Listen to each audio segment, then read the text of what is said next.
চাঁদের চেয়েও সুন্দর আমার প্যারা রাসূল,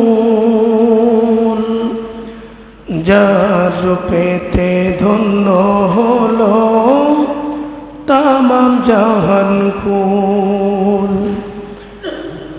চাঁদের চেয়েও সুন্দর আমার প্যারা রাসূল, যার রূপেতে ধন্য হলো তামাম জাহান কুল, যার রূপেতে ধন্য হলো তামাম জাহান কুল। আরব দেশে মায়া মেনার কোলে এলো চাঁদ, চাঁদের নামটা রেখে দিলেন আল্লাহ মুহাম্মদ। সেই মুহাম্মদ বড় হয়ে দিনের পথে দাওয়াত দিয়ে জুলুম অত্যাচারকে তিনি করিলেন নির্মূল। চাঁদের চেয়েও সুন্দর আমার প্যারা রাসূল, যার রূপেতে ধন্য হলো তামাম জাহান কুল, যার রূপেতে ধন্য হলো তামাম জাহান কুল। সম্মানিত বন্ধুগণ আমার, আল্লাহ রাব্বুল আলামিন সেই কথাটাই বলতে গিয়া কোরআন আল কারীমের মধ্যে বর্ণনা করেন। আল্লাহ পাক সূরা হজের 34 নম্বর আয়াতে কারীম নাজিল করে দিলেন আর বললেন, পৃথিবীর মানুষরে, ওয়ালিকুল্লি উম্মাতিন জাআলনা মানসাকান লিয়াযকুরু ইসমাল্লাহি আলা মা রাযাকাহুম মিন বাহিমাতিল আনআম। চিৎকার দিয়ে বলেন আল্লাহু আকবার। আল্লাহ সুবহানাহু ওয়া তাআলা কোরআন আল কারীমের সূরা হজ নাযিল করলেন আর সূরা হজের 34 নম্বর আয়াত নাযিল করে দিলেন আর বললেন, পৃথিবীর মানুষ রে, ওয়ালিকুল্লি উম্মাতিন জাআলনা মানসাকাল লিয়াযকুরু ইসমাল্লাহি আলা মা রাযাকাহুম মিন বাহিমাতিল আনআম। চিৎকার দিয়ে বলেন আল্লাহু আকবার। আল্লাহ পাক বলেন, বান্দা, কুরবানি এটা শুধু তোমাদের উপরেই চাপানো হয় নাই, এটা শুধু তোমাদের উপরেই দেওয়া হয় নাই। আল্লাহ সুবহানাহু ওয়া তাআলা বলেন, ওয়ালিকুল্লি উম্মাহ, তোমাদের আগে যেই সমস্ত জাতি, যেই সমস্ত মানব মণ্ডলী, যেই সমস্ত উম্মতেরা দুনিয়ার জমিনে এসেছিলেন, সকলের উপরে পূর্ব থেকেই আমি আল্লাহ পাক কুরবানিটাকে তাদের উপর নির্ধারণ করে দিয়েছিলাম। চিৎকার দিয়ে বলেন সুবহানাল্লাহ। আল্লাহ পাক বলেন, আমি প্রত্যেকটা উম্মতের জন্য কুরবানিকে নির্ধারণ করে দিয়েছি, যাতে করে তারা আল্লাহর দেওয়া চতুষ্পদ জন্তুর দ্বারা কুরবানি করতে পারে আর তারা যেন আল্লাহর নামটা উচ্চারণ করতে পারে। আল্লাহর নামটা এজন্যই উচ্চারণ করবে, তার কারণ আল্লাহ তো আল্লাহই, আর যারা আল্লাহর নাম উচ্চারণ করতে করতে চতুষ্পদ জন্তুর দ্বারা কুরবানি করবে, পূর্ববর্তী নিয়ম অনুযায়ী আল্লাহর হুকুম মানার জন্য আল্লাহ পাক বলেন, তাদেরকে বলে দাও, যারা কুরবানি করবে, যারা বিনয়ী হবে, তাদের জন্য আল্লাহর পক্ষ থেকে আল্লাহ পাক সুসংবাদ নাজিল করেছেন। জোরে বলেন সুবহানাল্লাহ। তাহলে বোঝা গেল, কুরবানি শুধু আমাদের উপরেই দেওয়া হয় নাই। বাবা আদম আলাইহিস সালাতু ওয়াস সালাম থেকে কুরবানিটাকে আমাদের উপরে নির্ধারণ করে দেওয়া হয়েছে। দুনিয়াতে যুগে যুগে যত উম্মতেরা এসেছেন, যত মানুষজন এসেছেন, সকলের উপরেই কুরবানি নির্ধারণ করা ছিল। সুতরাং কুরবানি যারা করবে তারা আল্লাহর কাছে বিনয় হিসাবে নিযুক্ত হবে। আর যারা বিনয় হবে দুনিয়াতে, তাদের জন্য আল্লাহর পক্ষ থেকে আল্লাহ পাক সুসংবাদ রেখেছেন। জোরে বলেন সুবহানাল্লাহ। তাহলে কুরবানি করার দরকার বলেন তো আছে না নাই? শুধু পশু কুরবানি করলেই হবে না, নিজেদের নফসটাকেও কুরবানি করা লাগবে। নিজেদের নফসের মধ্য থেকে যেই খারাপিগুলো আছে, এই খারাপিগুলো দূর করে ভালোগুলো নফসের মাধ্যমে পরিচালনা করা লাগবে। এর নাম হলো কুরবানি। কথা বলেন ঠিক কিনা? আল্লাহ পাক নবীকে ডাকলেন আর বললেন, নবীজি আপনি কোরআন আল কারিমের মাধ্যমে আপনার উম্মতদের মধ্যে কুরবানির সিস্টেমটা আপনি একটু জানায় দেন। এই দুনিয়ার যখন কোনো কিছুই তৈরি হয় নাই, দুনিয়াটা যখন মরুভূমি অবস্থায় ছিলেন, আমার আপনার বাবা মা আদি পিতা আদম এবং হাওয়া জান্নাতে একটা ভুল করার কারণে আল্লাহ পাক তাদেরকে জান্নাত থেকে বের করে দুনিয়ার জমিনে যখন পাঠায় দিলেন, আমার আপনার মা বাবা যখন দুনিয়াতে চলে আসলেন, আম্মাজান রইলেন মিনায়, আব্বাজান রইলেন জেদ্দায়। দুইজনের মাঝখানে অনেক দূরত্ব। কান্না কাটি শুরু করে দিলেন। দুনিয়াটা অন্ধকারে নিমজ্জিত ছিলেন। আম্মাজান এবং আব্বাজান অনেকদিন পর্যন্ত কান্নাকাটি করলেন, রোনাজারি করলেন, কিন্তু কোনোই লাভ হলো না। হঠাৎ করে আদম আলাইহিস সালাম চিন্তা করলেন, আহারে এত আকুতি মিনতি করে দোয়া করলাম কিন্তু কাজ হলো না। কিন্তু জান্নাতের দরজার মধ্যে কি যেন একটা নাম লেখা দেখেছিলাম, ওই নামের ওসিলা দিয়ে একটু দোয়া করি দেখি কি হয়। আব্বাজান সঙ্গে সঙ্গে জান্নাতের গেটে যেই নবীর নাম লেখা, সেই নবী আর কেউ নয়, সেই নবী আমার আপনার নবী জনাবে মুহাম্মাদুর রাসূলুল্লাহ। চিৎকার দিয়ে বলেন সাল্লাল্লাহু আলাইহি ওয়াসাল্লাম। আব্বাজান দোয়া করলেন, আল্লাহ পাক দোয়াটাকে কবুল করলেন। সঙ্গে সঙ্গে দোয়াটাকে কবুল করে দুনিয়ার অন্ধকারকে দূর করে দিলেন। আলো যখন দিয়ে দিলেন, দিন যখন সংগঠিত হয়ে গেল, যখন আলো দুনিয়ার জমিনে চলে আসলেন, আম্মাজান আব্বাজান তাকিয়ে দেখতে পাইলেন মিনা এবং জেদ্দায় নামার পরে অন্ধকারের মধ্যে একজন আরেকজনকে খুঁজতে খুঁজতে যখন এসে দোয়া করলেন, দোয়াটা আরাফার ময়দানে আসার পর যখন কবুল হয়ে গেলেন, আল্লাহ পাক যখন অন্ধকার দূর করে দুনিয়ার জমিনে আলো দিয়ে দিলেন, সঙ্গে সঙ্গে আব্বাজান আম্মাজান আলো পাওয়ার পরে সামনের দিকে তাকাইলেন। তাকিয়ে আব্বাজান আদম আলাইহিস সালাম মা হাওয়াকে দেখতে পাইলেন। মা হাওয়া আব্বাজান আদম আলাইহিস সালাতু ওয়াস সালামকে দেখতে পাইলেন। যে জায়গায় তাদের দেখা হলেন, ওই জায়গাটাই হলেন আরাফাতের ময়দান। চিৎকার দিয়ে বলেন সুবহানাল্লাহ।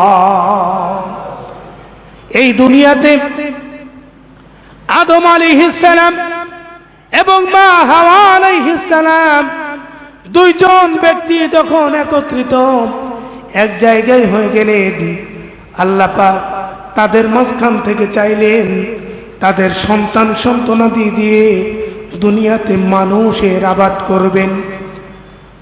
আল্লাহ পাক আদম আলাইহিস সালাম এবং আম্মাজান মা হাওয়ার মাধ্যমে দুনিয়াতে মানুষ সৃষ্টির একটা সিস্টেম চালু করতে চাইলেন। আল্লাহ পাক এই সিস্টেম চালু করার পরে কিতাবের রওয়ায়াতে এসেছে, আম্মাজান এবং আব্বাজানের মিলনের মাধ্যমে মা হাওয়া আলাইহিস সালাতু ওয়াস সালাম 40 বার গর্ভধারণ করেছিলেন। আর 40 বার আম্মাজান 2টা করে সন্তান জন্ম দিয়েছিলেন। চিৎকার দিয়ে বলেন সুবহানাল্লাহ। আম্মাজান এবং আব্বাজান যখন দুনিয়ার জমিনে সন্তান জন্ম দেওয়া শুরু করলেন, কিন্তু আমাদের দুনিয়ার সিস্টেমের মতো না। যতবার দুনিয়াতে প্রসব করেছেন, প্রত্যেকবার দুইটা করে সন্তান হয়েছে, একটা ছেলে আর একটা মেয়ে। দুইজন সন্তান করে করে 40 বার পর্যন্ত মা দুনিয়ার জমিনে প্রসব করেছেন। যখন সন্তানেরা প্রাপ্ত বয়স্ক হয়ে গেল, তারা যখন প্রাপ্ত বয়স্ক, সন্তান যখন বড় হয়ে যায়, কন্যা সন্তান হোক আর ছেলে সন্তান হোক, সন্তান যখন বড় হয়ে যায়, বলেন তো বাবা মায়ের মাথার মধ্যে চিন্তা ঢোকে কি ঢোকে না? সন্তানদের বিয়ের ব্যাপারে মা বাবার মাথার মধ্যে একটা আলাদা টেনশন কাজ করে কি করে না? একটা হাদিস বলছি, আল্লাহর নবী বলেন, যার ঘরের মধ্যে যুবক অথবা যুবতী মহিলা আছে, কিন্তু তার গার্জিয়ানরা, তার বাবা অথবা মা, সন্তান ছেলে হোক মেয়ে হোক, প্রাপ্তবয়স্ক হওয়ার পরেও যদি বিয়ে না দেয়, বিয়ে না দেওয়ার কারণে এই সন্তান অথবা এই সন্তানদের মুখ থেকে ভুল করেও যদি যৌবনের তাড়নায় যদি একবার শুধু আহ শব্দ বের হয়ে যায়, ওই সন্তানদের মুখ থেকে আহ শব্দ বের হওয়ার কারণে বাবা মায়ের জন্য জান্নাতটাকে নিষিদ্ধ করে দেওয়া হয়। সুতরাং বোঝা গেল, মা বাবা সন্তান যখন সাবালক হয়ে যায়, সঙ্গে সঙ্গে টেনশন থাকা লাগবে। সাবালক ছেলে মেয়েকে চিন্তা ফিকির করে বিয়ের জন্য প্রস্তুত করা লাগবে। সাবালক হওয়ার সঙ্গে সঙ্গে বিয়ের ব্যবস্থা করে বিয়ের দেওয়া লাগবে। জোরে বলেন সুবহানাল্লাহ। বাবা আদম আলাইহিস সালাম সন্তানেরা যখন যুবক যুবতী হয়ে গেলেন, বাবা আদম আলাইহিস সালাম টেনশন শুরু করে দিলেন, চিন্তার মধ্যে পড়ে গেলেন। আল্লাহ পাক ডাক দিলেন আর বললেন, আদম, চিন্তার কোনো দরকার নাই, তোমার ছেলে এবং মেয়ের মধ্যে বিবাহ পড়িয়ে দাও, বিবাহ বন্ধনে তাদেরকে আবদ্ধ করে দাও। কিন্তু বলেন তো, ভাই আর বোনের মধ্যে বিবাহ করা জায়েজ না না জায়েজ? কথা কয় না। ভাই বোন বিয়ে করা যায় কি? সম্পূর্ণ হারাম। কিন্তু 1450 বছর পূর্বে এই হারামটা হারাম ছিল, হালালটা হালাল ছিল। কিন্তু আজকের জামানায় এই হারামটা আর হারাম নাই, হালালটা আর হালাল নাই। বলবেন হুজুর কি করে? আজকে এমন একটা জামানার মধ্যে পৌঁছেছি যে জামানার মধ্যে এসে মেয়ের জামাইয়ের সঙ্গে শাশুড়ি পালিয়ে বিয়ে করছে, এমন নজির আছে না নাই? মেয়ের জামাইয়ের হাত ধরে শাশুড়ি পালায় গেছে, আপন মামা তার ভাগ্নিকে বিয়ে করতেছে, আপন ভাতিজিকে তার আপন চাচা ধর্ষণের মাধ্যমে বিয়ে করতেছে। এমন হাজারো রকমের সংবাদ গণমাধ্যমে পাওয়া যায়। কথা বলেন ঠিক কিনা? কিন্তু আল্লাহ পাক ডাক দিলেন আর বললেন, আদম রে, তোমার সন্তানদের মধ্যে বিবাহ বন্ধন করে দাও। কিন্তু খবরদার, যেই সন্তান যে গর্ভ থেকে ছেলে এবং মেয়ে জন্ম নিয়েছে, ওদের দুইজনের মধ্যে বিয়ে দেওয়া যাবে না। তার কারণ 2025 সালে যে সন্তান মেয়ে আর ছেলে জন্ম নিয়েছে, তারা সহোদর ভাই না, তারা হলো আপন ভাই বোন।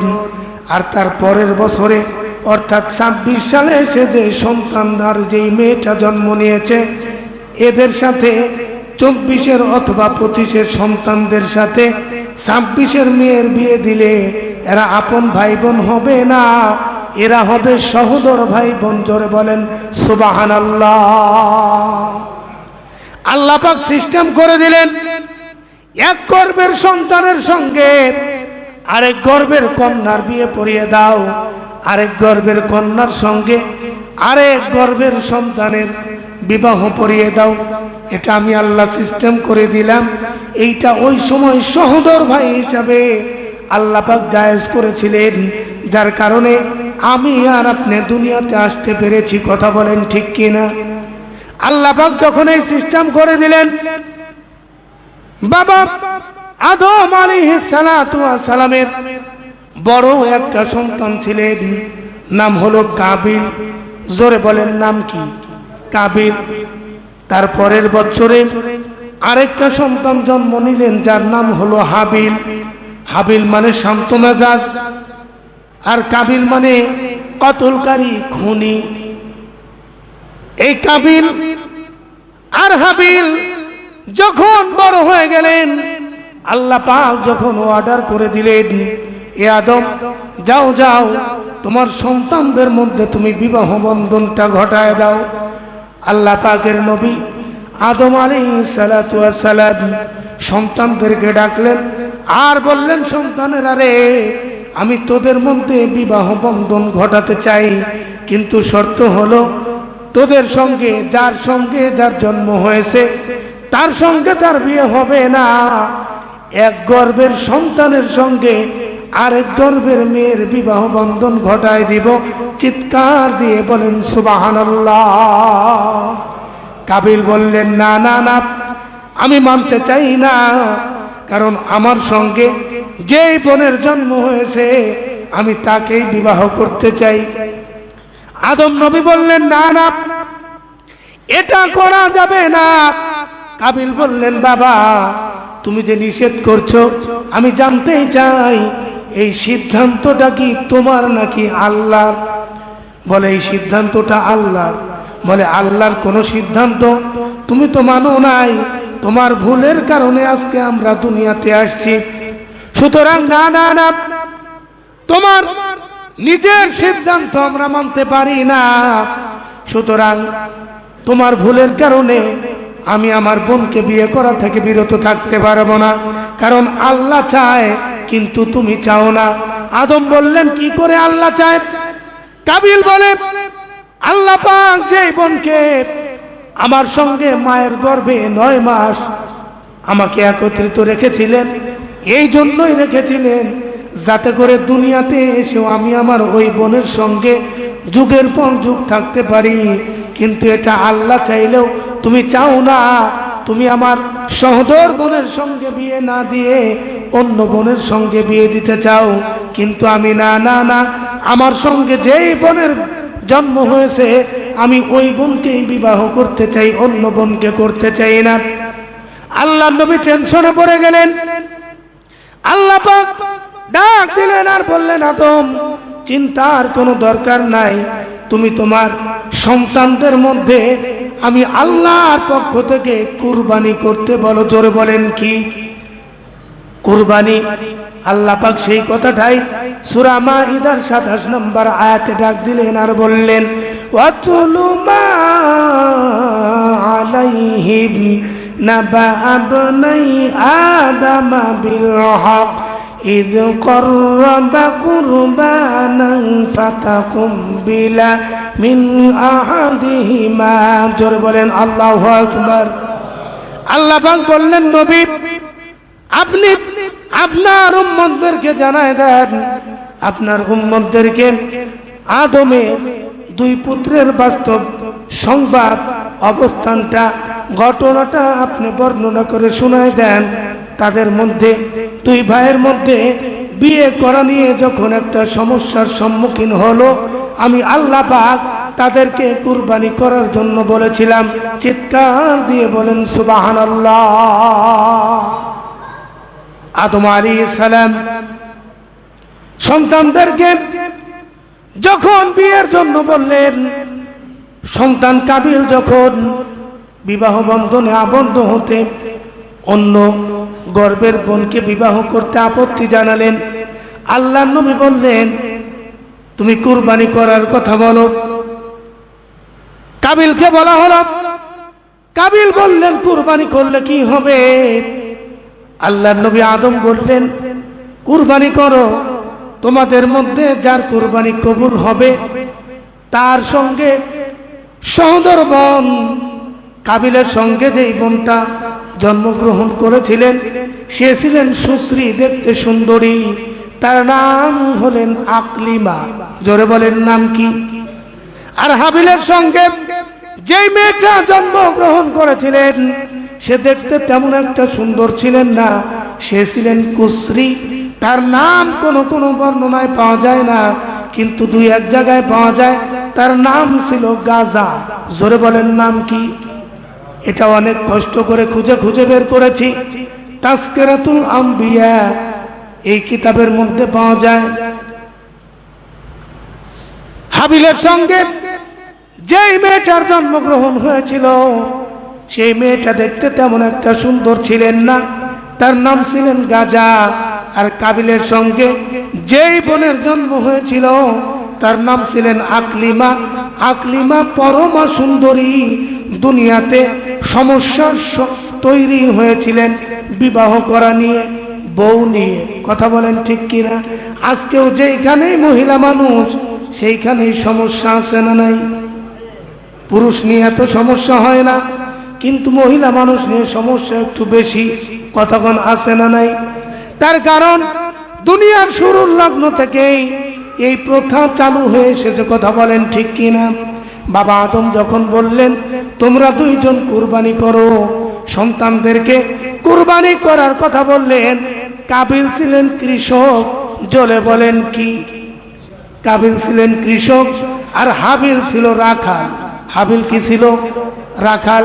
হাবিল উট, দুম্বা, ভেড়া, ছাগল এগুলো লালন পালন করতেন, আর কাবিল মাঠের মধ্যে বিভিন্ন শস্য, বিভিন্ন ফল, বিভিন্ন চাষাবাদ করতেন। যখন কুরবানির কথা বলা হলো, হাবিল চলে গেলেন সবচাইতে উত্তম যেই বস্তু, যেই সবচাইতে উত্তম জন্তুটা ছিলেন, সেইটাকে নিয়ে আসলেন, আল্লাহর জন্য কুরবানির জন্য পেশ করে দিলেন। জোরে বলেন সুবহানাল্লাহ। আর কাবিল তার সেই শস্যের ভেতর থেকে সর্বোত্তম শস্যটাকে নিয়ে আসলেন আর কুরবানির জন্য পেশ করলেন। কিন্তু আমরা অনেকে আছি, কুরবানি করার পূর্বে হুজুরের কাছে মাসলা জিজ্ঞাসা করতে আসি, হুজুর কুরবানি করব, গরুর একটা লেজ নাই, গরুর একটা কান নাই, একটা চোখ কানা, চোখে দেখে না, আবার একটু খোরায় হাঁটতে পারে না, শিং একটা আছে আরেকটা নাই, ভেঙে গেছে, এই গরু দিয়ে কি কুরবানি চলবে? বাবা আদম আলাইহিস সালাম থেকে শুরু করে আমাদের নবী পর্যন্ত কুরবানি করার জন্য বস্তু যেগুলো পেশ করা হতো, সেগুলো আল্লাহর রাস্তায় সবচাইতে উত্তম বস্তুটাকে পেশ করা হতো। কিন্তু আমাদের যুগে এসে আমরা মাসআলা তালাশ করে করে ল্যাংড়া ঘোড়া বরকি দিয়েও কুরবানি করার চেষ্টা, কথা বলেন করি কিনা? কিন্তু এটা করলে হবে না। আল্লাহ পাক বলেন লান তানালুল বিররা হাত্তা তুনফিকু মিম্মা তুহিব্বুন। জোরে বলেন আল্লাহু আকবার।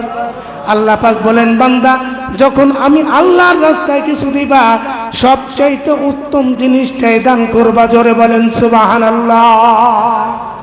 দুইজন যখন কুরবানি পেশ করলেন, সেই যুগের সিস্টেম হলো, নিয়ম হলো, কুরবানি যেইগুলো দিবে ওইগুলো একটা মাঠের মধ্যে রেখে আসতেন। আসমান থেকে একটা অগ্নিস্ফুলিত হয়ে অথবা গায়েব থেকে কিছু এসে যেইটা কুরবানি কবুল হতো, ওইটাকে পুড়িয়ে জ্বালিয়ে ছাই বানিয়ে দিত, আর নয়তোবা গায়েব করে দিত। আর যারটা কবুল হতো না, তারটা মাঠের মধ্যেই পড়ে থাকতো। এই সিস্টেম যদি আজকের যুগে চালু থাকতো, 1 বছর কুরবানি দেওয়ার পরে মুসলমান আর দ্বিতীয়বার কুরবানি করার সাহস, জোরে বলেন, পেত? বলা হয়েছে হাজার হাজার টাকার মধ্যে 1 পয়সা যদি হারাম টাকা থাকে, কুরবানি হবে? জোরে বলেন হবে? আর আমরা লক্ষ টাকা দিয়ে কুরবানি করি। এই লক্ষ টাকার মধ্যে 1 পয়সা হালাল আছে কিনা অনেকের সন্দেহ, সবার না, অনেকে আছে। লক্ষ টাকার মধ্যে 1 পয়সা হালাল আছে কিনা সন্দেহ। কিন্তু হারাম এগুলো দিয়ে কুরবানি দেওয়া যাবে না, হালালটা দিয়েই দেওয়া লাগবে। হাবিল আর কাবিল যখন কুরবানি পেশ করলেন, কাবিলেরটা পরেই রইলেন, হাবিলেরটা কুরবানি কবুল হয়ে গেল। কিন্তু এটা আদম আলাইহিস সালাম যখন বললেন, কাবিল মানতে চায় না। কাবিল সঙ্গে সঙ্গে হাবিলকে বললেন, ক্বালা লা আকুতুলান্নাক। জোরে বলেন আল্লাহু আকবার। কাবিল বললেন, হাবিল শুনে রাখ, যেহেতু আমার কুরবানি কবুল হয় নাই, কিন্তু কবুল হোক আর না হোক আমি আকলিমাকেই বিয়ে করতে চাই, প্রয়োজনে ক্বালা লা আকুতুলান্নাক, তোকে আমি হত্যা করব। কাবিলকে কি বললেন? আমি তোকে হত্যা করব। কিন্তু হাবিল ডাক দিলেন আর বললেন, ভাই রে, তুমি আমাকে হত্যা করতে চাইলে, আমাকে মারতে চাইলে তুমি তোমার হাতকে আমার দিকে উঠাতে পারো, কিন্তু আমি না, আমি তোমার দিকে তোমাকে মারার জন্য হাত উঠাবো না। তার কারণ হলো, ক্বালা ইন্নামা ইয়াতাকাব্বালুল্লাহু মিনাল মুত্তাকিন। জোরে বলেন আল্লাহু আকবার। আল্লাহর বান্দা হাবিল ডাক দিলেন আর বললেন, ভাই রে, আমি এক আল্লাহকেই ভয় করি, আমি আল্লাহকে ভয় করে আল্লাহর জন্য কুরবানি করেছি, যার কারণে আমার কুরবানি কবুল হয়েছে। তুমি যদি মুত্তাকি হয়ে আল্লাহর জন্য কুরবানি করতা, তাহলে তোমারটাও কবুল হতো। কিন্তু তুমি যদি আমাকে হত্যা করো, আমি কিছুই বলবো না। কিন্তু মনে রাখবা, জালিম যারা, হত্যাকারী যারা, জুলুমকারী যারা, তারা আল্লাহর বন্ধু হতে পারে না, তারা প্রকাশ্য আল্লাহর শত্রু। কাবিল বলে, না, আল্লাহর শত্রু হই আর যা হই, আকলিমাকে বিয়ে করার জন্য আমি তোকে যদি হত্যাও করা লাগে, তোকে হত্যা করা লাগলেও করব। জোরে বলেন নাউযুবিল্লাহ। এক পর্যায়ে কাবিল আবিলকে হত্যা করে ফেললেন। আবিলকে যখন হত্যা করলেন, বাবা আদম তখন দুই সন্তানের ফয়সালা দিয়ে মক্কায় চলে গেছেন হজ করার জন্য। বাবা আদম জানেই না সন্তান দুইজন, একজন আরেকজন, অর্থাৎ হাবিলকে কাবিল এক পর্যায়ে হত্যা করে ফেলেছেন। কোন কোন বর্ণনায় আছে, হাবিলের লাশটা কাবিল কাঁধে করে নিয়া 1 বছর ঘোরাফেরা করেছে। কিভাবে ভাইয়ের লাশটাকে গোপন করবে বুদ্ধি পায় না, কোনোভাবেই যখন বুদ্ধি পায় না, ঠিক সেই সময় আল্লাহ পাক একটা কাক দুনিয়ার বুকে পাঠায় দিলেন।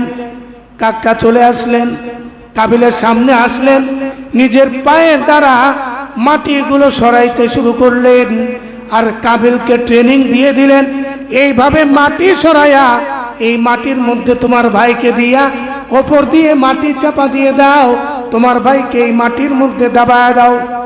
সেই দিন থেকেই মানুষ মরে গেলে কিভাবে দাফন হবে, কিভাবে কাফন হবে, তার প্রথা চালু হয়ে গেল। কিন্তু ওই দিন থেকেই কাবিলের মাধ্যমে হত্যার সূচনা চালু হয়ে গেল। আজ থেকে সেই দিন পর্যন্ত যতগুলো হত্যা আমার আপনার দ্বারা সংগঠিত হবে, এর একটা গুনার অংশ আল্লাহ পাক কাবিলের আমলনামায় লিখে দিবে। তার কারণ কাবিলের দ্বারাই এই হত্যার কাজটা দুনিয়ার বুকে চালু হয়েছিলেন। কথা বলেন ঠিক কিনা? সুতরাং আমি আর আপনি যদি কোনো গুনার কাজ করি, ওই গুনার কাজ করার কারণে যেই পরিমাণে গুনাহ হয়, আমার আপনার দেখে যদি কেউ ওই গুনার কাজটা নিজের মধ্যেও আনা শুরু করে, আমার আপনার দেখে দেখে কোন মানুষ যদি গুনাহ করতে শুরু করে, ও গুনাহ করলে যে পরিমাণ গুনাহ হয়, ওই পরিমাণ গুনাহ আমার দেখে শিখে ওইটা করার কারণে আল্লাহ পাক আমার আপনার আমলনামায়ও দিয়ে দিবে। কথা বলেন ঠিক কিনা? এই জন্য দুনিয়াতে পরহেজগার হয়ে কুরবানি করা লাগবে, মুত্তাকি হয়ে মানুষকে দেখানোর জন্য করলে হবে। জোরে বলেন হবে? হবে না, হালাল রুজি দিয়ে করা লাগবে। আমরা করব তো ইনশাআল্লাহ। আল্লাহ পাক কবুল করেন। জোরে বলেন আমিন। গত জুমায় বলেছিলাম, মুখ আছে বলেই যা ইচ্ছা তাই বলা যাবে না। ইসলামকে নিয়ে কেউ যদি কোনো কথা বলে, আমাদের বাবাকে নিয়ে, মাকে নিয়ে, আমাদেরকে নিয়ে বললে আমরা সেগুলো মানতে রাজি আছি, সেগুলো নিয়ে ধৈর্য ধারণ করতে রাজি আছি। কিন্তু ইসলামকে নিয়ে যে বা যারা কটূক্তি করবে, নিজের জান থাকা পর্যন্ত, শরীরে এক বিন্দু রক্ত থাকা পর্যন্ত আমরা ইসলামকে নিয়ে কেউ কটূক্তি করলে, ইসলামকে খাটো করে কেউ কোনো কথা বললে, আমরা সেটার সঙ্গে আপোষ করতে মুসলমান যারা তারা কোশ্চিন কালেও রাজি নয়। কেন বলছি? গত শনিবারের ঘটনা। এই বাংলাদেশে 95-96% মুসলমান। আপনারা এখানে যারা আছেন সকলেই মুসলমান।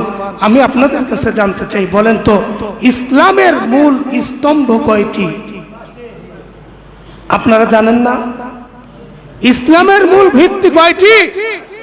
5টি। কালেমা, নামাজ, রোজা, হজ, যাকাত। কালেমা যারা না জানেন সবাই 2 বার বলেন আমার সাথে, মুখস্থ হয়ে যাবে। কালেমা, নামাজ, রোজা, হজ, যাকাত, এই 5টি হচ্ছে ইসলামের মূল ভিত্তি, স্তম্ভ। অথচ দুঃখের সঙ্গে বলতে হয়, গত কিছুদিন পূর্বে আমার দেশে টকশোর মাধ্যমে একজন নেত্রী বলেই ফেললেন, যাকাতের চাইতে চাঁদাবাজি অনেক উত্তম। এটা কি মুসলমানের দেশে কেউ মেনে নিতে পারে?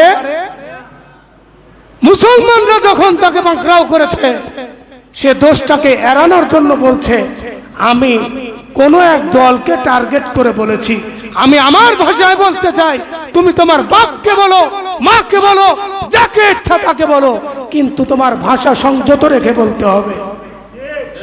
তুমি যে ভাষা উচ্চারণ করেছো, তোমার এই ভাষাটা শালীন ভাষা হয় নাই, তোমার এই ভাষাটা উচ্চারণ হয় নাই।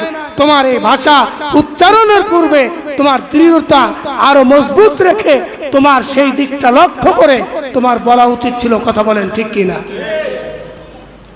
কত বড় সাহস থাকলে 96% মুসলমানের দেশে একজন নেত্রী টকশোর মাধ্যমে বলতে পারে যাকাতের চাইতে চাঁদাবাজি উত্তম।